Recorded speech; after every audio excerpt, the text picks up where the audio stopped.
Hello, Facebook and YouTube. This quick video is going to be on the idea of thought forms. A thought form is basically um, a collection of psychic energy fed by one or more people that builds up slowly over time and becomes, more or less a poltergeist. That's actually how it is. A lot of haunted houses aren't really haunted. It's just that a lot of energy each time the ghost story is told builds up, and there's just like a static shock. When the energy builds up enough, it's gonna, give off a little spark, and that's gonna result in paranormal activity. Um, Normally, thought forms do not get very strong. They're completely different from deities or real spirits. Um, Although there is a phenomenon where they can take on a life of their own, but not to the full extent of a deity or such. Now, there is kind of a crossover because some people could create, let's see, a recent phenomenon is the Zozo, uh, Ouija board demon.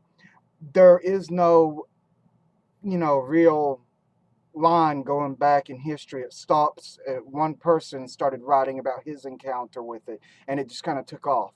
Now, on the good side, somebody can start worshiping a new god or something, and one of the old deities would actually just take that new form on as a face and, spread benevolence that way.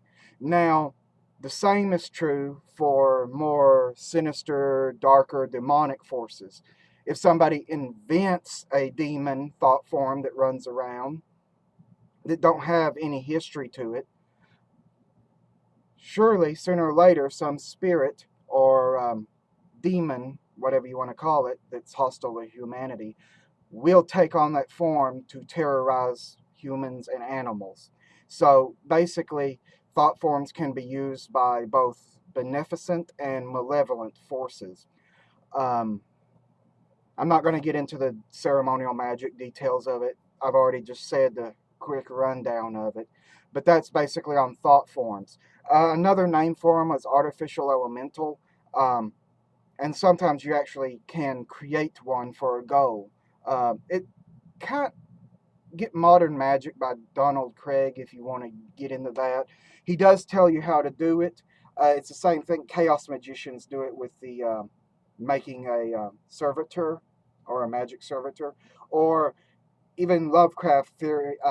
Lovecraft influenced ceremonial magicians or chaos magicians will create the artificial elemental and call it a shoggoth. But it's basically the same thing. You focus energy in a bottle or something on a seal, and you do this for like a week until you actually create your own little thought form that you can have do certain magic for you. That is on the advanced side a little bit, and you should take caution, and you should limit how long the thought form shall exist, that kind of thing. But that's beyond the scope of this video. I'm just simply saying some basic groundwork on what thought forms are. And thought forms are another regular household cleaning will get rid of the thought forms. Um, the same, Actually, that's why you should actually do saging every now and again, because your emotions affect the space around you. And if you keep your house clean and go through with sage and everything, negativity is just kind of taken out. Now, if you let your house get junky and don't sage as often, all this negativity will start building in the thought forms that could cause you some interesting troubles along the way. But that's about the basis of the video, and I'm trying not to make it too long because even though I got high-speed internet, here it takes like 5 minutes to upload a 5-minute video to YouTube or to Facebook. So that's why I keep my videos short most of the time. So until the next video, bright blessings.